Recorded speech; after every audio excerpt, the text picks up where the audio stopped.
मंगल भवन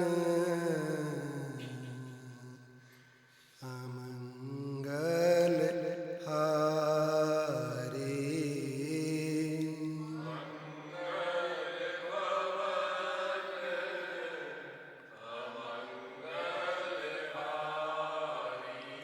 द्रवहूँ सुदशरथ अजिर बिहारी।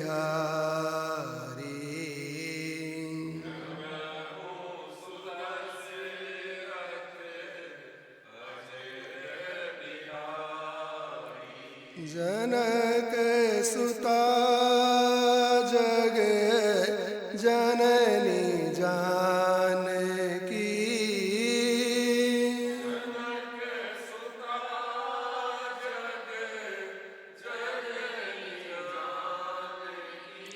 अतिशय प्रिय करुणा निधान की।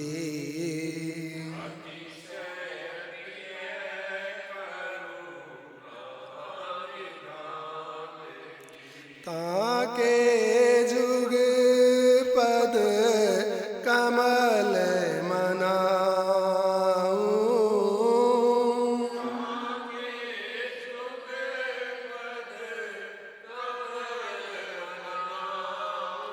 जासु कृपा निर्मल मति पाऊं।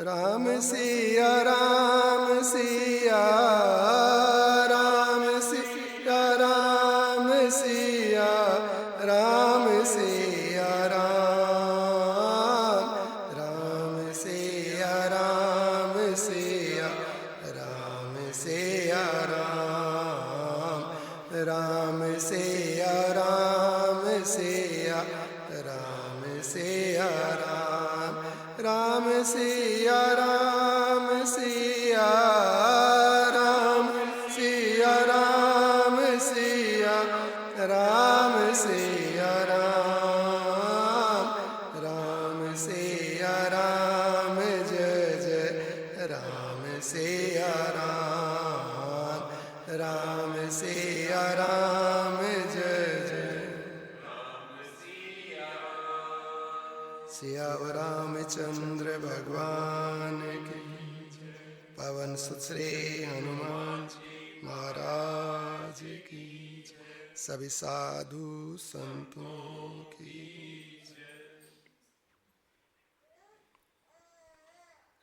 ओम। भगवान की वाणमयी मूर्ति श्रीमद् योग वासिष्ठ जी, श्री जानकी वल्लभ सरकार, आपके प्रिय करजन श्री राधा माधव सरकार, आपके प्रिय करजन सभी संत जन, वेप्रजन, मातृशक्ति, प्रातः स्मरणीय जन, अनंत बलवंत श्री हनुमंत लाल जी, आप सभी के चरणों में बारंबार वंदन। भाई मेरी साचियाँ जोतां वाली माता तेरी सदा ही जय।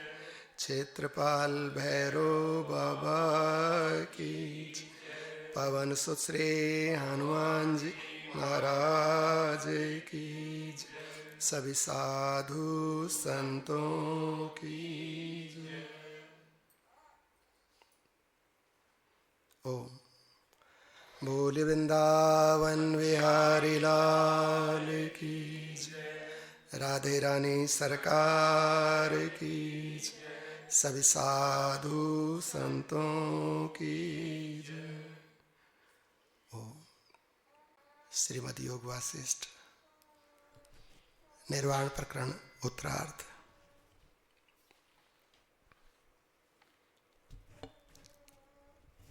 इस क्रम के अंदर हम भगवान श्री वशिष्ठ जी महाराज के मुखारविंद से भास का चरित्र श्रवण कर रहे हैं। भगवान श्री राम जी ने पूछा, गुरुदेव, भास द्वारा वर्णित मुनि और व्याध का जो सुख दुखादि नाना दशाओं से युक्त वृत्तांत है, यह क्या किसी कारणांतर से घटित हुआ था या स्वभावज है? प्रभु पूछ रहे हैं कि गुरुदेव, आपने भास का चरित्र कहा और इस भास के चरित्र में मुनि की भी कथा कही। जो भास और मुनि का ये वृत्तांत है, चरित्र है, इसमें अनेक सुख दुख की अवस्थाओं का आपने वर्णन किया। तो भास के जीवन में जो ये सुख दुख घटित हुआ, ये किसी कारणांतर से अर्थात किसी कारण से घटित हुआ या ये स्वभाव से ही ऐसा होता है, ये स्वभावज है? भगवान पूछ रहे हैं कि जीव के जीवन में जो सुख और दुख की वृत्ति या सुख और दुख का प्रसंग या काल, अवस्थाएं, परिस्थितियां घटित होती हैं, उनके पीछे कोई कारण होता है क्या? या इस जीव का स्वभाव ही है सुख दुखी होना? ऐसा पूछ रहे हैं। भगवान श्री वशिष्ठ जी महाराज कह रहे हैं, रघुनंदन, यह अपना आत्मा परमात्मा रूप महासागर है। इसमें इसी प्रकार के शून्य आत्मक प्रतिभास रूप आवर्त निरंतर अपने आप स्वाभाविक ही उठते रहते हैं। मुनि ने कहा कि यह अपना आत्मा ही परमात्मा है। यह अपना आत्मा परमात्मा रूप महासागर है। ये आत्मा ही परमात्मा है और इस परमात्मा रूप आत्मा में या इस आत्मा रूप परमात्मा में इस प्रकार के शून्य जनक भावमय आवर्त उठते रहते हैं। हमारे जीवन में जो ये सुख दुख घटित होते हैं, तो इसके लिए कोई कहते हैं कि कारण है, कारण के बिना कार्य नहीं होता। जैसे इस संसार का कारण प्रकृति है, प्रकृति से पंच महाभूत, पंच महाभूतों से हम सब जीव बने। जैसे दुख का कारण बुरे कार्य हैं, बुरे कर्म हैं, सुख का कारण अच्छे कर्म हैं, ऐसे ही प्रत्येक वस्तु कारणों से घटित होती है। किसी के पीछे कोई ना कोई कारण रहता है। हम यहाँ आए, वो कोई कारण है। हम मनुष्य बन गए, इसके पीछे कोई कारण है। कोई दूसरी योनि में चला गया, उसके पीछे भी कोई कारण। तो कारणों से ये सब चीजें घटित हो रही है या ये प्रकृति या संसार चल रहा है, ऐसा कहते हैं। मुनि ने कहा कि अपना आत्मा ही परमात्मा है और इस परमात्मा रूपी महासागर में इस प्रकार के ये शून्य आत्मक प्रतिभा रूप आवर्त अपने आप स्वाभाविक ही घटित होते रहते हैं। मुनि कह रहे हैं कि स्वभाव के अनुसार ये सब चल रहा है, स्वाभाविक हो रहा है, स्वभाव स्वरूप से ये घटित हो रहा है। तो स्वभाव कैसे बन गया? जैसे किसी का भजन करने का स्वभाव बन गया, किसी का सांसारिक होने का निंदा चोली का स्वभाव बन गया, किसी का दूसरों की सेवा या भगवान में ही तन्मय रहने का, अलग रहने का, किसी का संसार में, परिवार में, मित्रों में रहने का स्वभाव बन गया। तो इस स्वभाव का निर्माण कैसे हो गया? जो जो वस्तु मन को प्रिय लगती है या जो जो वस्तु मन को खराब लगती है, उसके अनुरूप हमारा मन कार्य करने लगता है। हमें कोई बात, कोई वस्तु, कोई घटना, कोई व्यक्ति अच्छा लगा तो उसके पास रहना, उस कार्य को करना और बार बार करते रहना, ऐसा मन का स्वभाव है। तो मन को जो जो प्रिय लग रहा है उस कर्म को करने के लिए ये मन इंद्रियों को, शरीर को प्रेरित करता रहता है, उसमें लगाता रहता है शरीर इंद्रियों को। अब जब बार बार अभ्यास होता है इंद्रियों को, शरीर को, किसी भी कार्य को करने को, तो बार बार करने से प्रारंभ में तो कठिनाई होती है और बाद में वो वस्तु स्वभाव बन जाती है। जैसे कोई साइकिल चलाना सीखे, कार चलाना सीखे, तो प्रारंभ में उसका बैलेंस नहीं रहता या ठीक से स्टीयरिंग कंट्रोल नहीं कर पाता, तो बड़ी तन्मयता के साथ उसको कार्य करना होता है। गलतियां भी होती हैं, साइकिल से गिर भी जाता है। तैरने की कोशिश करे तो डूबने लगता है, पर धीरे धीरे बार बार जब उस कार्य को करने लगता है तो इसकी निपुणता होने लगती है उस कार्य के अंदर। और जब ये ट्रेंड हो जाता है उसके अंदर तो वो वस्तु इसके स्वभाव में उतरने लगती है। अब किसी का बार बार एक बार भजन करने का इसने प्रयास किया, बोला राम राम राम, भाव टूट गया, स्मृति खंडित हो गई, फिर थोड़ी देर में याद आया, फिर राम राम राम। ऐसे इसने धीरे धीरे धीरे प्रयास किया तो पहले वाचिक नाम स्मरण होने लगा, बोलने लगा ये। फिर मुख में चलने लगा, उपांशु यानी कि जिह्वा हिलती है भीतर में, राम राम बोलते ना तो जिह्वा भी हिलती है।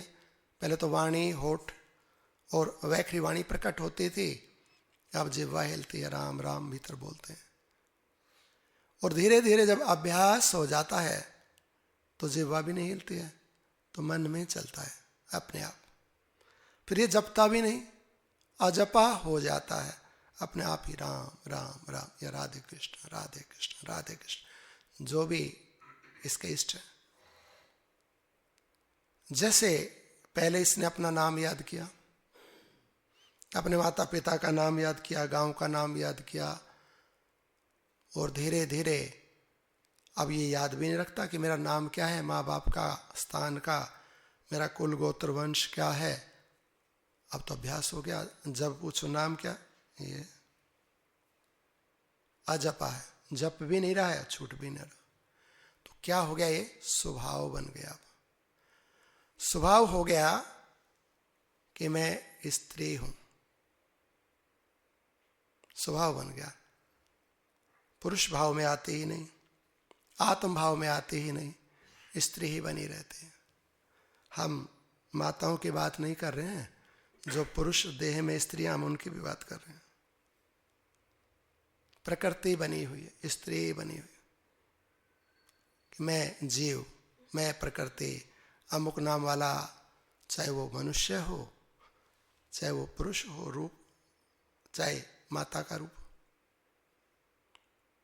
जीव भाव बन गया और जीव स्वभाव बन गया। और ये जीव का जो स्वभाव हो गया, जो प्रकृति रूप हो गया, तो अब ये प्रकृति टूटती ही नहीं। अब मरा, फिर प्रकृति अर्थात फिर शरीर बन गया, स्वभाव साथ चल रहा है। अगले जन्म में फिर जीव बन गया, अगले जन्म में फिर जीव बन गया, फिर जीव बन गया। स्त्री भाव खंडित ही नहीं होता, जीव भाव टूटता ही नहीं। क्यों नहीं टूट रहा है जीव भाव? क्यों पुरुष भाव नहीं प्राप्त हो रहा है? आत्म भाव क्यों नहीं प्राप्त हो रहा? या मुनि कह रहे हैं कि रघुनंदन, हमारा आत्मा ही परमात्मा है और परमात्मा पुरुष है, पुरुष भाव की प्राप्ति नहीं होती, आत्म भाव की प्राप्ति नहीं होती है, प्रकृति भाव की, स्त्री भाव की प्राप्ति, स्मृति, स्वभाव बना रहता। मैं मरने वाला, जीने वाला, स्त्री, प्रकृति, शरीर हूं मैं, स्वभाव बन गया। अब स्वभाव बन के बार बार जन्म ले रहा। कितने समय से? अनंत काल से। अब यदि अभ्यास किया जाए, ये स्त्री भाव कैसे आ गया? अभ्यास से आया। शुरू में तो आत्मा ही था, आत्मा था, उसने प्रकृति को स्वीकार किया, प्रकृति के साथ हुआ ना, तो जड़ और चेतन उभय आत्मक सत्ता जीव बन गया। जीव बनने से जो पुरुष भाव था, जो चेतन भाव था, जो परमात्म भाव था, उसकी तो स्मृति हो गई और प्रकृति भाव पूरा का पूरा सिद्ध हो गया। इसने पकड़ लिया प्रकृति भाव को, शरीर भाव को, पूरी स्त्री हो गया। हम ये ऐसा नहीं माना कि माताओं की कोई निंदा कर रहे हैं, या मैं अपने को भी स्त्री ही कह रहा हूँ, क्योंकि मैं भी तो शरीर ही हूँ और शरीर प्रकृति से बने, प्रकृति स्त्री ही है।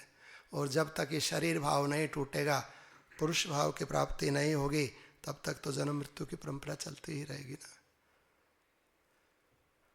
हमने आत्म भाव, चेतन भाव, परमात्म भाव, पुरुष भाव को द्रोहित कर दिया, छोड़ दिया, बुला दिया, स्त्री हो गए।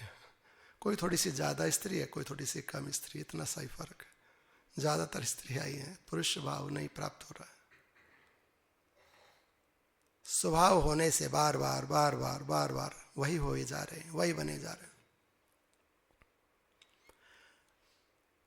प्रारंभ किया, जैसे साइकिल सीखना स्टार्ट किया और धीरे धीरे प्रैक्टिस जब पक गई तो अभ्यास हो गया। अब तो साइकिल चल रही है, बात भी कर रहा है, सोचता भी कुछ, हाथ भी छोड़ देता तो बैलेंस बना रहता। अभ्यास पक गया।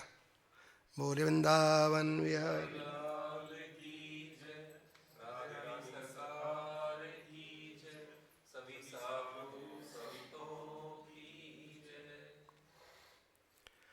अब अभ्यास बन गया।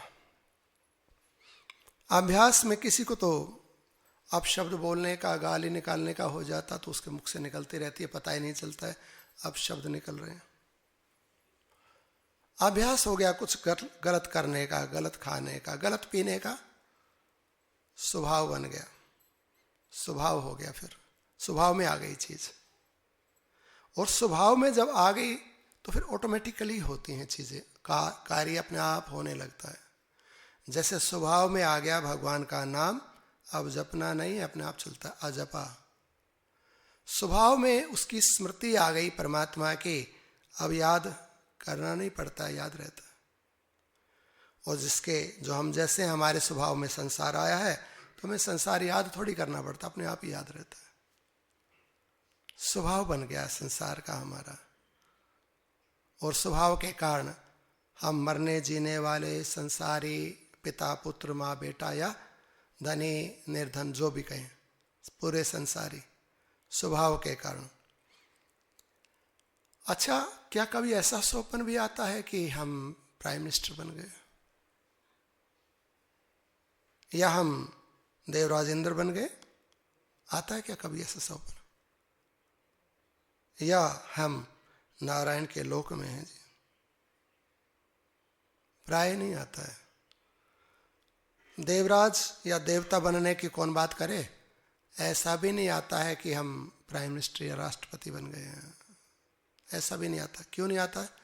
स्वभाव है कि हम तो ऐसे ही हैं, गरीब से, दुखी से, कमजोर से, हम कहाँ प्रधानमंत्री बन सकते हैं, राष्ट्रपति बन सकते हैं। और जैसा स्वभाव है, स्वप्न में भी ऐसे रहते हैं हम।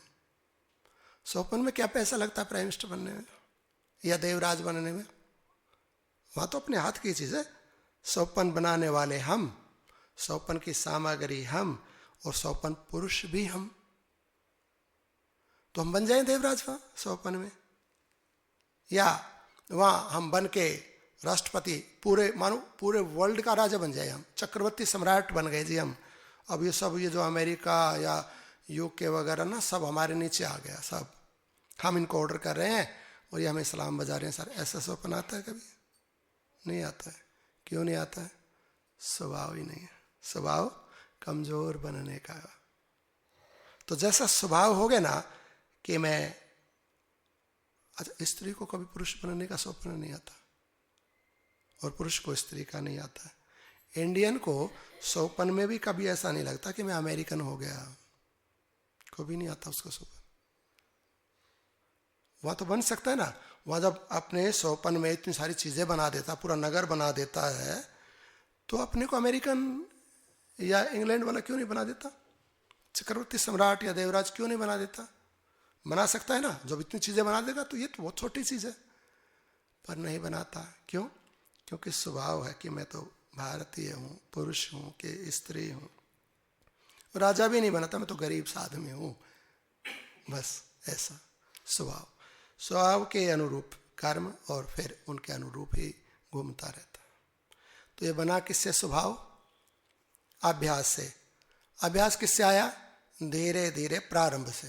तो हमने किसी भी कार्य के लिए प्रारंभ किया, स्टार्ट किया, फिर उसको प्रैक्टिस किया, और प्रैक्टिस फिर स्वभाव में तब्दील हो गया।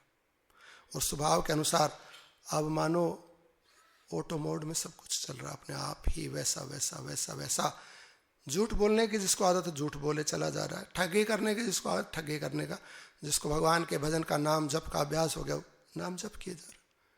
अभ्यास के अनुरूप अपने आप क्रम चक्र चलता जा रहा है। परमात्मा ने पूछा कि गुरुदेव, ये जो भास का चरित्र सुनाया जिसमें दुख भी आए सुख भी आए, तो इसका कारण क्या था? किसी कारण से सुख दुख घटे या ये स्वभावज? तो मुनि ने कहा, रघुनंदन, स्वभाव के कारण ये ऐसे ऐसे कर्म करते चला जाता है कि इसको दुख पे दुख, या कुछ ऐसे कर्म भी करता है कि इसको सुख मिल रहा है। तो इसके जीवन में कभी सुख आ जाता है, कभी दुख आ जाता है, वो इसका स्वभाव हो गया है, उस स्वभाव के कारण ये सब हो रहा है, ऐसा मुनि ने कहा।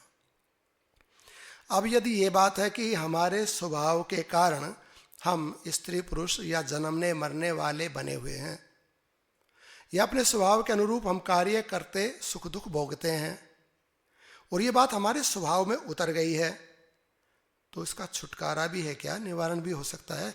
या ऐसे ही दुख सुख भोगते ही रहेंगे, या जन्मते मरते ही रहेंगे, कभी इसका पीछा ही नहीं छूटेगा? ऐसा तो नहीं है। तो मुनि ने आगे कहा, श्री राम अब छुटकारा बता रहे हैं, निवृत्ति बता रहे हैं कि कैसे छूटेगा, कैसे बंधन टूटेगा, कैसे हम स्वरूप की प्राप्ति कर सकते हैं, उसके लिए उपाय बता रहे हैं। कह रहे हैं, श्री राम, सत्य वस्तु में यह जागृत है, यह स्वप्न है, इस प्रकार की जो भिन्नता प्रतीत होती है, उनका उन दोनों की समान रूपता का पूर्ण रूप से अनुभव हो जाने पर विनाश हो जाता है। कह रहे हैं कि स्वप्न में और जागृत में जो भिन्नता दिखाई देती है, हम अलग अलग मानते हैं ना स्वप्न को। हम कहते हैं स्वप्न झूठा है, स्वप्न की चीजें मिथ्या है।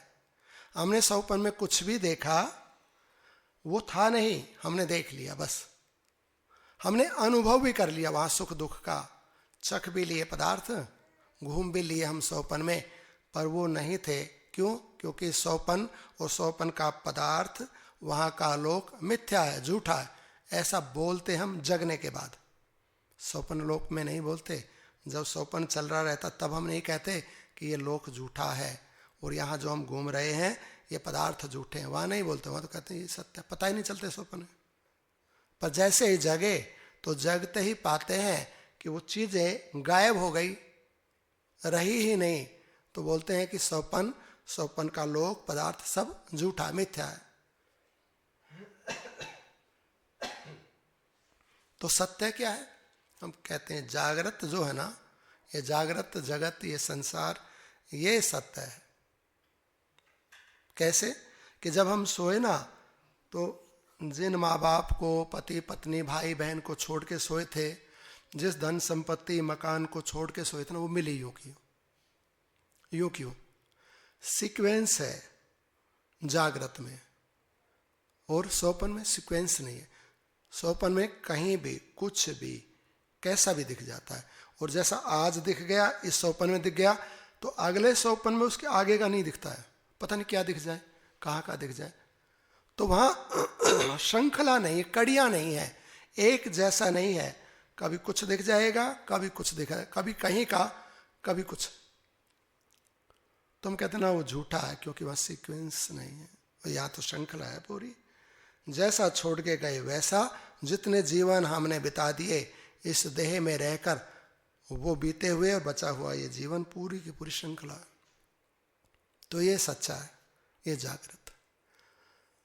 भगवान वशिष्ठ जी महाराज कह रहे हैं, रघुनंदन, जिनको ये स्वप्न और जागृत की भिन्नता प्रतीत होती है ना, जो इस स्वप्न और जागृत को अलग अलग मानते हैं, जो इसको एक को सच्चा एक को झूठा बोलते हैं ना, उनके जीवन मृत्यु की परंपरा कभी नहीं टूटेगी, कभी उनके भ्रम का निवारण होगा ही नहीं। और जब तक भ्रम का निवारण नहीं होगा तो उन्हें स्वरूप की और परमात्म भाव की प्राप्ति होगी नहीं, कभी नहीं होगी। तो कैसे होगी स्वरूप की प्राप्ति? मुनि कह रहे हैं कि जो जागृत और स्वप्न को समान रूप से जान लेता है, न केवल जान लेता अपितु मान लेता है कि स्वप्न और जागृत एक है, उसका ये संसार निवृत्त हो जाता है, उसका मोक्ष हो जाता है। उसका ये जो अनुभव है जागृत और स्वप्न का जो भिन्न भिन्न है, ये भाव खंडित होकर आत्म स्वरूप की उसको उपलब्धि प्राप्ति हो जाती है। अब विचार करें कि वहाँ इतनी भिन्नता है स्वप्न में और यहाँ सब एक जैसा दिखता है, तो ये समान कैसे है? स्वप्न में हमने जो कुछ भी देखा वो नहीं रहा। कब पता लगा हमें? जागने के बाद। हमारा बाल्यकाल अभी है, बहुत छोटे से थे जब हमने जन्म लिया, हमें अपना पता भी नहीं था, माँ खिलाती थी गोद में, अब वो भोजन करा दे, खिला ले, लाड लड़ाए, जो मर्जी करे, हमें पता ही नहीं था। तो क्या वो शिशु अवस्था भी है?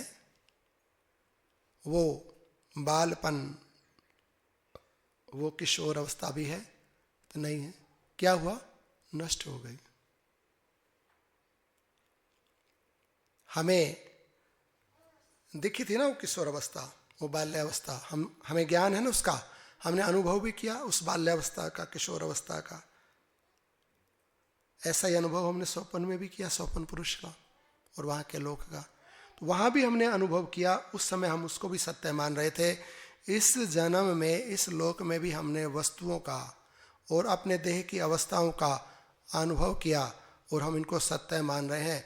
पर ना स्वप्न की वस्तु बचे और ना हमारे जीवन के जो शिशुकाल, बाल्यकाल, किशोर काल थे ना, वो बचे, वो भी नष्ट हो गए। अगर किसी के बचे हो तो दिखाओ।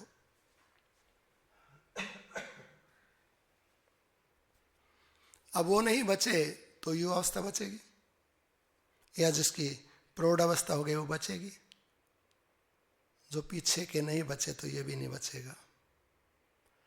जैसे स्वप्न का पदार्थ कुछ काल के लिए दिखा और उसका अनुभव भी हुआ, हमने एक्सपीरियंस किया उसमें चीजों को, यहां भी किया, पर ना वो स्वप्न की वस्तुएं बचे और ना यहाँ की बचेंगी। तो इससे सिद्ध हो जाता है कि ना वो सत्य था ना ये सत्य है। सत्य एकमात्र परमात्मा है। सत्य हमारा स्वरूप है, आत्मा सत्य है।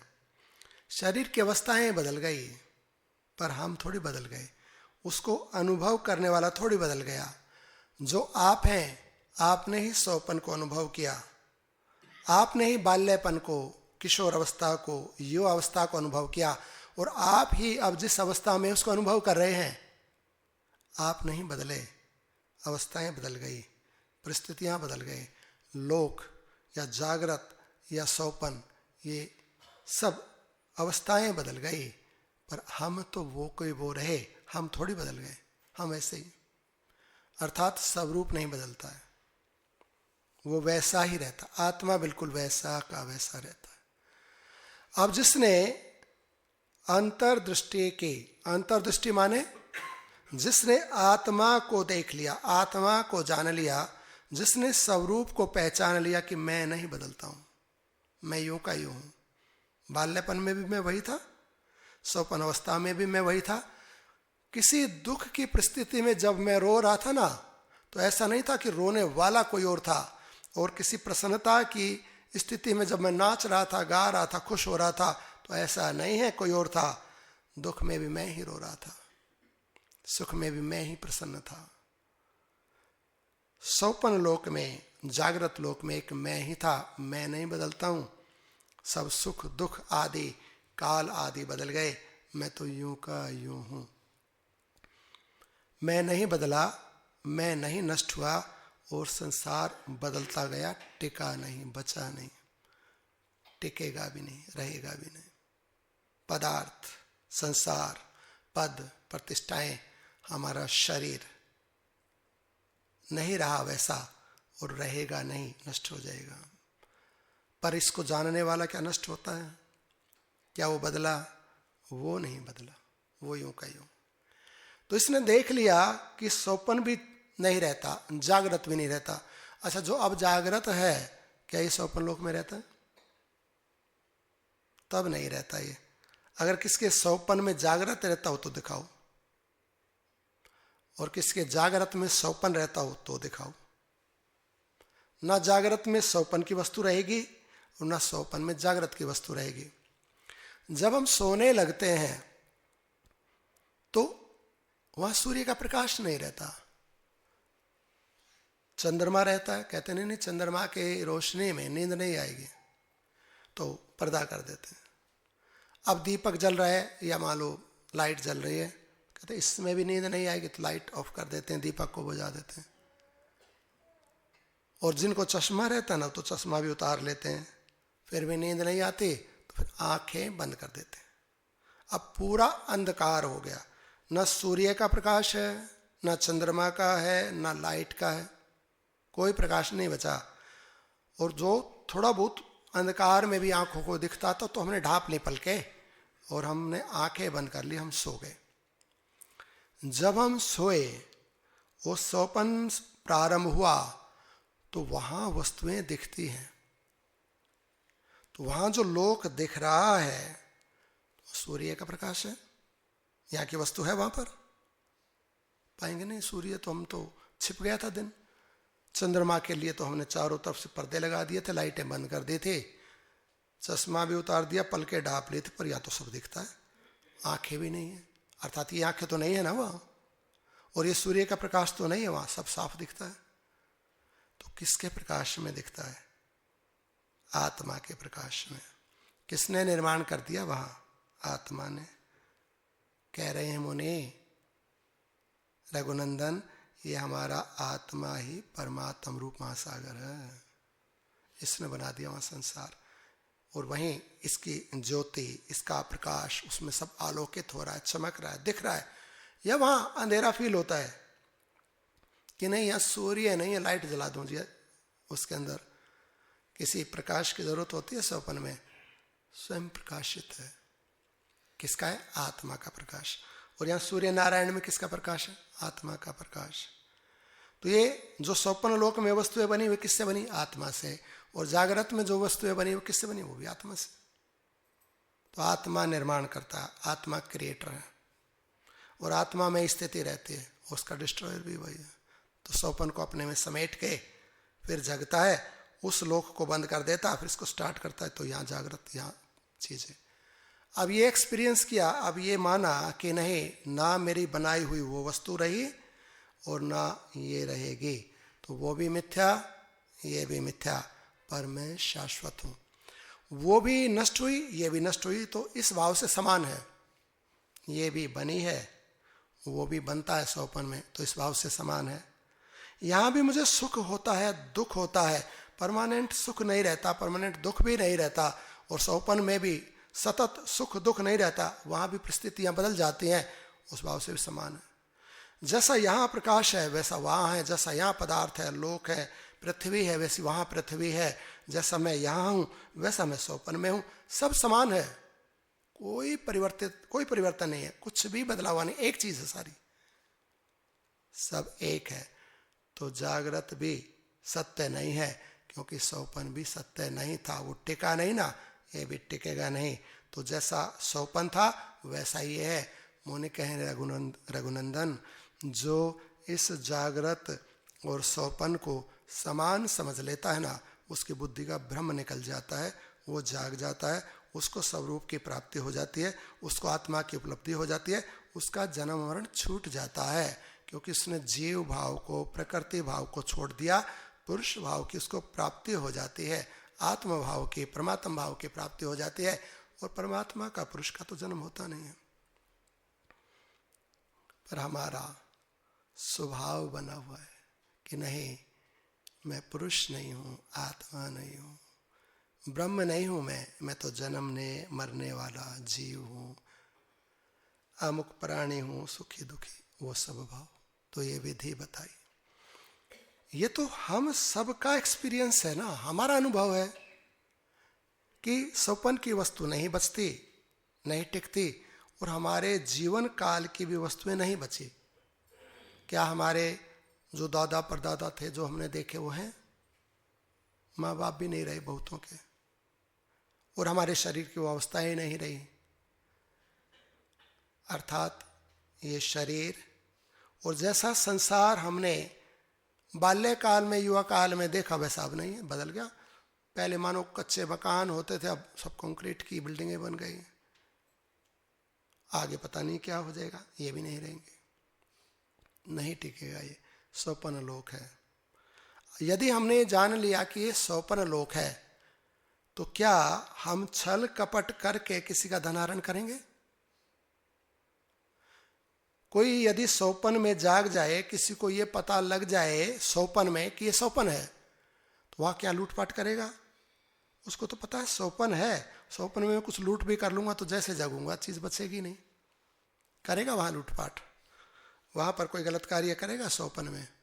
नहीं करेगा, यदि उसको ज्ञात हो जाए कि ये स्वप्न है। और यदि हमें ये ज्ञात हो गया कि ये जागृत भी स्वप्न ही है, एक दिन टूटेगा ये। जब ये शरीर टूटेगा ना, उस दिन ये स्वप्न भी टूटेगा।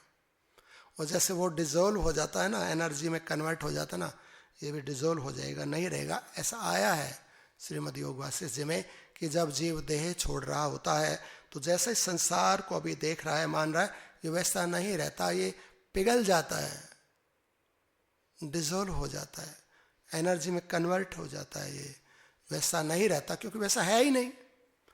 और मरने की कौन बात करे, हमारे स्वप्न में नहीं रहता, रहता तो साथ जाता स्वप्न के अंदर, डिजोल्व हो जाता है। कोई कहे कि तुम सो गए थे, संसार तो बना हुआ था, साक्षी कौन इसका? कहेगा कि मैं हूं। भैया तू सोए तब बात करना, तू तो जागा हुआ है ना। तो जो सोया हुआ है वो कोई अपने अंदर ले जाए, इस संसार को स्वप्न में नहीं जाता है। और जागृत की वस्तु नहीं आती है यहाँ पर, क्योंकि वस्तु है नहीं, तब तो आएगी। शरीर है नहीं तो हम मरने के बाद साथ ले जाते हैं इसको, या जन्म के पहले भी हमारे साथ होता है नहीं। तो क्या हो रहा? कह रहे प्रतिभास हो रहा, आभास हो रहा है। मृग मरीचिका, जो मृग मरीचिका होती है मिराज, उसमें जल का आभास होता, जल नहीं होता है वहां पर। ऐसे संसार में पदार्थों का, वस्तुओं का आभास हो रहा है नहीं। और इस आभास को जब हम सत्य मान लेते हैं, तो धन के लिए फिर ठगी करता है, चोरी करता है, झूठ बोलता है, बेईमानी करता है। क्यों? क्योंकि सत्य मानता है, इसको स्वप्न नहीं मानता। और यदि स्वप्न मान ले तो स्वप्न लोक है, और स्वप्न का धन है, स्वप्न की स्त्री है, स्वप्न का पुरुष है, स्वप्न का देह है। तो क्या इस स्वप्न के देह के लिए कुछ भी गलत कार्य, खाना पीना करेगा? क्या स्वप्न के बेटा बेटी के लिए छल कपट करके, लूटपाट करके धन लाएगा? यदि इसको यकीन हो जाए तो ये स्वप्न का लोक है, ये नहीं रहेगा। मेरे माँ बाप, दादा परदादा और उनकी धन संपत्ति, उनके पद, उनकी प्रतिष्ठाएं नहीं रही। हम माने बैठे हैं, बात अलग है नहीं, है तो दिखा दो, है नहीं। और कोई भ्रम पाले रहे कि नहीं वो तो ऐसे थे, वो तो राजा थे, महाराजा थे, इतना धन था। कौन राजा थे, कहाँ के थे, दिखाओ अब है तो। वो एक स्मृति है, याददाश्त है, वो तो आपको स्वप्न की भी रहती है। स्वप्न की याददाश्त में, स्मृति में पदार्थ थोड़ी रहता है, पदार्थ नहीं रहता है ही नहीं, रहेगा कहां से? जिसको यकीन हो गया स्वप्न जागृत एक है, दोनों नहीं टिकते हैं, दोनों मिथ्या है, तो क्या हो जाएगा? मुड़ जाएगा, यू टर्न स्टार्ट हो जाएगा, एकदम से पीछे चलेगा। अब हम क्या करते हैं? बहिर्मुखी हैं, आगे दौड़ते हैं। आगे दौड़ते माने संसार में दौड़ते हैं, पद के लिए दौड़ते हैं, प्रतिष्ठा के लिए दौड़ते हैं, छल कपट करते हैं, बुरे कार्य करते हैं, वो इंद्रियों को तृप्त करने के लिए क्या खाते पीते पता नहीं क्या क्या करते हैं। तो बहिर्मुखी है, बाहर दौड़ता है, बाहर माने संसार में दौड़ता है। और जब कहेगा संसार ही नहीं है, ये झूठा है, स्वप्न का लोक है, तो क्या हो जाएगा, यू टर्न लेगा, अंतर्मुखी हो जाएगा, तो आत्मा की तरफ चलेगा, तो भगवान की तरफ चलेगा, फिर राम जी को याद करेगा, परमात्मा को, स्वयं को। अब तो दूसरे के लिए, दूसरों के लिए जी रहा है। अब तो शरीर संसार के लिए जीता है, फिर स्वयं के लिए, आत्मा के लिए। अब तो दूसरों में प्रतिष्ठित है, दूसरों में बैठा हुआ है, कहीं माँ में बैठा है, कहीं बेटा में बैठा है, कहीं पत्नी में, कहीं पति में, कहीं धन में बैठा, धन का नाश हो गया तो मर गया, धन थोड़ा बढ़ गया तो बढ़ गया जी, फूल गया जी, तो धन में बैठा, धन के बढ़ने से बढ़ता है, धन के नष्ट होने से नष्ट हो जाता है। माता पिता चले गए तो ये भी चला गया, पत्नी मर गई ये भी मर गया जी। जीता है उनके अंदर, उनमें बैठा है जो नहीं है, उनमें जीता है जो नहीं है। और जो है ना आत्मा, परमात्मा, उसकी तो तरफ ही नहीं देखता, ध्यान ही नहीं करता है, उसको तो कोई मूल्य ही नहीं देता है। बहिर्मुखी ना, बाहर दौड़ता। आंखें, आंखों की जो दृष्टि या आंखों का जो आगे बाहर की तरफ है, संसार की तरफ है। ये क्यों देखती हैं संसार को आंखें? क्योंकि संसार की वस्तु तो संसार को देखेगी। संसार से बनी ना, प्रकृति से बनी है आंख, तो प्रकृति को, संसार को ही देखेगी। तो आत्मा को कौन देखेगा? ज्ञान। जो ज्ञान की दृष्टि है ना, वो स्वयं को देखती है। उसको इस चक्षु नहीं चाहिए। ऐसा थोड़ी है कि जिनको चक्षु नहीं होते हैं, जो दिव्यांग होते हैं, उनको स्वरूप का अनुभव नहीं होता, उन्हें अपने होनेपन का या अपने एग्जिस्टेंस की उन्हें अनुभूति नहीं होती। ऐसा तो खूब होती है, ऐसी होती है जैसे हमें। तो अपने स्वभाव को, स्वरूप को देखने के लिए, जानने के लिए, महसूस करने के लिए आंख नहीं चाहिए। आप आंख बंद कर लेना तो भी आप अपने आप को महसूस करते हैं। तो भी कह रहे ना, ये हमारा आत्मा ही परमात्मा रूप है। आप आंख बंद कर लीजिए ना तो परमात्मा अनुभव होने लगता है। जब माता जानकी की खोज में वानर जा रहे थे ना, तो जंगल में भटक रहे, वो भटकते भटकते स्वयं प्रभा एक कंदरा के अंदर, एक गुफा के अंदर घुस गए। वहां एक योग में मिली माता स्वयं प्रभा। स्वयं प्रभा माने जो स्वयं की प्रभा है, आत्मा की जो ज्योति है, वो स्वयं, दूसरे की नहीं, स्वयं की प्रभा, स्वयं का प्रकाश, आत्मा का प्रकाश। तो आत्मा के प्रकाश का दर्शन हुआ वानरों को। हाथ जोड़ के सबने वंदना की कि माँ, हम बड़े भूखे प्यासे हैं, तो खा लो ये रहा सब। तो जल पिलाया, भोजन कराया, तृप्ति हो गई सबके। क्यों भटक रहे हो? हम भक्ति की खोज कर रहे हैं, भगवती की खोज कर रहे हैं। आप सहायता करो। हाँ, अभी उपाय बता देते हो, अभी मिल जाएंगे। क्या करें हम? कह रहे तुम आंख खोल के ढूंढ रहे हो ना भगवती को, मिलेगी नहीं, तो क्या करें? आंख बंद कर लो, मिल जाएगी। आंख बंद कर ले। आंख बंद करने से भगवती मिलेगी। कि हाँ, जिनको मिली है ना, आंख बंद करने से ही मिली है, खोलने से मिलती नहीं है। तो वानरों ने आंख बंद कर ली।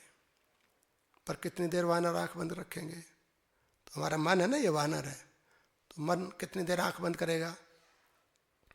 अब आंख बंद करी माने संसार से दृष्टि हटा दी, बहिर्मुखता से अंतर्मुखी जैसे हुए ना, तो आत्मा की उपलब्धि होने लगती है, स्वयं की अनुभूति होने लगती है, संसार दूर हटने लगता है और हम शरीर से भी ऊपर उठने लगते हैं, स्वरूप में, परमात्मा में, समाधि में प्रतिष्ठित होने लगते हैं। कब? जब संसार से आंख बंद करते हैं तब। तो आत्मा, भगवती की प्राप्ति होने लगती है। पर हम तो डर जाते हैं, कितनी देर आंख बंद करें, खोल लेते हैं बीच में ही। भगवती मिली नहीं, पूरी प्राप्ति हुई नहीं शक्ति की, भक्ति का दर्शन हुआ नहीं है, बीच में आंख खोल ली। तो वानरों ने भी बीच में आंख खोल दी, तो भक्ति तक तो नहीं पहुंचे पर समुद्र तक पहुंच गए। कहाँ घूम रहे थे? वन में भटके हुए थे। बस थोड़ी देर आंख बंद करके खोली ना, तो पूरा वन का रास्ता तय हो गया, कितनी दूर पहुंच गए। बस ये समुद्र बीच में आगे भग दी। थोड़ी सी देर आंख बंद करी तो इतना मार्ग तय हो गया। और यदि परमानेंट आंख बंद कर लेते तो भगवती की प्राप्ति हो जाती। हम भी संसार की तरफ देखते हैं, संसार को सत्य मान कर जीते हैं। स्वभाव बन गया हमारा, स्वभाववश वो कार्य करते हैं। तो इस संसार को, शरीर को सत्य मानते हैं, बहिर्मुखी होकर जीवन जीते हैं तो झूठ बोलते हैं, बुरा कार्य करते हैं। मरते मरते भी संतान का, संपत्ति का चिंतन रखते ना, तो फिर किसी की संतान बन जाते हैं, फिर कोई संपत्ति मिलती। यम यम वापि स्मरण भावम तजत्यन्ते कलेवरम तम तमेव वेति कौन्तेव याते नास्तत्र संशय। यम यम वापि स्मरण भावम तजत्यन्ते कलेवरम, जो जिस जिस भाव का स्मरण करते हुए शरीर को छोड़ता है, तम तमेव वेति कौन्तेय, वो वही बन जाएगा। हम बन गए किसी के बेटा बेटी, क्योंकि हम बेटा बेटी का स्मरण करते हुए मरे।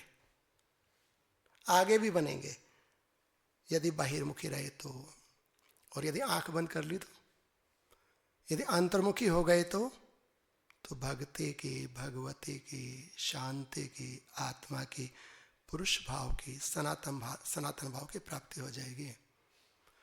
तो क्या आंख बंद करके कार्य नहीं करें? संसार के कार्य करने चाहिए आंख बंद। संसार को सत्य नहीं मानना। यहाँ मुनि कह रहे हैं कि स्वप्न को और जागृत को एक मान लो, बस एक कॉन्सेप्ट क्लियर हो गया, एक भाव स्पष्ट हो गया। यहाँ कुछ सत्य नहीं है, शाश्वत नहीं है, सब नाशवान है, मर जाने वाला है, सब कुछ चला जाएगा, मैं ही सत्य हूँ। तो मुझे अपना उद्धार करना चाहिए। होगा कब? जब हम इन दोनों को, ये जैसी है ना जागृत और स्वप्न अवस्था, इनको वैसे रूप में, ओरिजिनल फॉर्म में एक्सेप्ट कर लें। कैसे होंगे? जब अपने ज्ञान को महत्व देंगे तब, जब गुरु की वाणी को महत्व देंगे तब, जब संत शास्त्र भगवान की बात को महत्व देंगे ना तब। हम भी जानते हैं कि जैसे स्वप्न मिथ्या है ना, ऐसे ये संसार भी मिथ्या है, पर महत्व नहीं देते हैं ज्ञान को, गुरु को, संत को, ग्रंथ को, भगवान को। अपनी ज्ञान, अपने नॉलेज, अपने आप को भी महत्व नहीं देते हैं। झूठ बोलते हैं अपने आप से बिना, ये सत्य है, ये मेरी संतान, मेरा धन, ये मेरा शरीर बना रहेगा। बना रहा किसी का?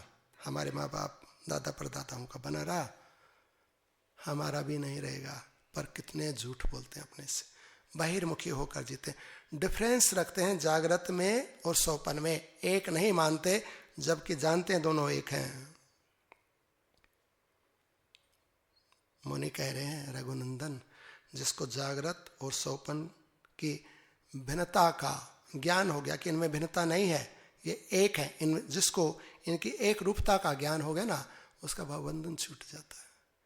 अब स्वप्न की वस्तु के लिए कौन चोरी करे, कौन ठगी करे, कौन झूठ बोले, कौन उसके लिए पागलों की तरह दौड़े? भले ही कार्य कर रहा है पर जानता है कि स्वप्न की वस्तु है, या कर्तव्य भर करना है, भगवान की लीला है, उसने एक रोल दिया, मेरे को प्ले करना है, बस उसका पात्र, उसका खिलौना हूं मैं, उसका स्वप्न हूं मैं, उसका आत्मा का स्वप्न हूं मैं। तो देख रहा है, खेल रहा है, तो जब तक ये खेल चलता रहे हम भी खेलते रहे, क्योंकि अब तो ज्ञान हो गया ना। और ज्ञान हो जाए कि खेल झूठा है, तो खेल के अंदर कोई नगर टूट जाए, कोई सेना हार जाए, हम राजा ना रहे या राजा बन जाए, क्या खुशी क्या दुख। खेल के राजा, खेल का नगर है, खेल हो रहा है, तो खेल में तो प्रसन्नता रहेगी, हारे चाहे जीते। ऐसे जिसको ज्ञान हो गया ना कि ये स्वप्न का नगर है, कोई जागृत वगैरह कुछ नहीं है, जागृत स्वप्न में कोई भेद नहीं है, कुछ यहाँ बचता टिकता नहीं है, सब नष्ट हो जाएगा कालांतर में जाके। तो मैं तो बस आनंद से रहूं, जो मेरा कर्तव्य है वो पालन कर दूं। हम किसके माँ बाप हैं तो उनके पालन का कार्य है। हम कोई जॉब करते हैं, व्यापार करते हैं, वो कर दें, इसको मिथ्या मान के भगवान से जुड़ के। तो जिसने इसको जान लिया, देख लिया, इसकी एक रूपता जिसको स्पष्ट हो गई, तो वो इससे बंधेगा कैसे, आसक्त कैसे होगा इसमें? और जब आसक्त ही नहीं होगा तो उसके कर्म निष्कर्म होंगे, वैरागी होगा, वो संत हो जाएगा, वो सन्यासी हो जाएगा। वो अब तो इसको संसार को इम्पोर्टेंस देता ही नहीं है, क्योंकि झूठी वस्तु है। तो किसको देगा? स्वयं को, परमात्मा को महत्व देगा। अब तो स्वयं से जुड़ा रहता है, परमात्मा से जुड़ा रहता है, और परमात्मा से जुड़ के ये कार्य करता नहीं, इसके द्वारा कार्य होते हैं। ये बोलता नहीं, इसके द्वारा बोलना होता है। ये सुनता नहीं, इसके द्वारा सुना जाता है। ये बैठा नहीं है, इसके द्वारा शरीर बैठा है। तो ये अपने को भी जानता है, शरीर को भी जानता है, ये सौपन को भी जानता है, जागृत को भी जानता है, और ये जो नित्य वस्तु आत्मा है, परमात्मा है, उसको भी जानता है, और अनित्य देह संसार को भी जान गया है। तो जब ये अनित्य को जान गया तो उसकी कौन कीमत करे, कौन मूल्य करे? यद्यपि निरादर करने का आदेश ही नहीं दिया है शास्त्र ने, तो निरादर नहीं करता है, न संसार का न शरीर का। आदर करता, प्रेम करता। परमात्मा की वस्तु है, परमात्मा का सौपन है, परमात्मा का लोक है, तो इससे परमात्मा के नाते प्रेम करता है, परमात्मा के भाव से इसमें भी जुड़ा हुआ है। परमात्मा खेल रहा है, ये भी खेल रहा है, पर जानता है खेल का राजा, खेल की रानी, खेल का नगर सब झूठे हैं। तो ये मिट्टी के राजा रानी नगरों से या बेटा बेटी शरीरों से मोहित नहीं होता। अब ये मिट्टी के खिलौने टूट जाएं या बने रहें, क्या फर्क पड़ता है? क्योंकि जानता ना मिट्टी के हैं, ये जानता ना स्वप्न लोक का शरीर है, स्वप्न लोक के संबंध है। ये बने हैं तो ठीक है, खेल चल रहा है, बिगड़ गए तो भी ठीक है, खेल चल रहा है, पर ये तो स्वयं के आनंद से जुड़ा है। इसका खेल भी इसके आनंद के लिए, और खेल से निवृत्ति भी इसके आनंद के लिए। बालक को जब तक आनंद होता तब तक खेलता है, और जब उसको खेलने में आनंद नहीं होता छोड़ देता है, फिर खाना खाए, लेट जाए, सो जाए।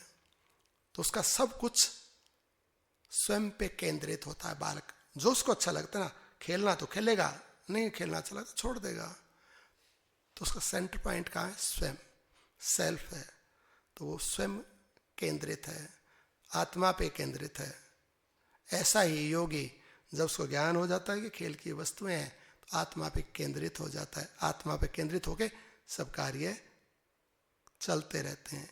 मुनि कह रहे हैं जो जागृत है वही सौपन है, जो सौपन है वही जागृत है, क्योंकि कालांतर में निश्चय ही यह ऐसा नहीं है, ऐसी बात बुद्धि दोनों में समान होती है। जैसे जीवन पर्यंत नियम रहित सैकड़ों सौपन होते हैं, उसी तरह निर्वाण रहित महान अज्ञान में सैकड़ों जागृत भी होते हैं। कह रहे हैं एक जैसा है, कोई फर्क नहीं है।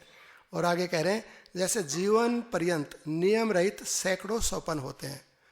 सौपन का कोई नियम नहीं है कि ऐसा ही होगा, ऐसा ही दिखेगा, जैसे पहले चर्चा हुई। कह रहे हैं जैसे नियम रहित सैकड़ों सौपन होते हैं ना, उसी तरह निर्वाण रहित महान अज्ञान में सैकड़ों जागृत होते हैं। निर्वाण रहित मोक्ष के बिना अज्ञान में सैकड़ों बार हम जाग गए, सैकड़ों बार जाग गए। ऐसा कह रहे हैं जैसे सैकड़ों बार मर गया ना, ऐसे ही निर्वाण रहित महान अज्ञान में सैकड़ों बार जन्म भी हो गया। बोल वृंदावन।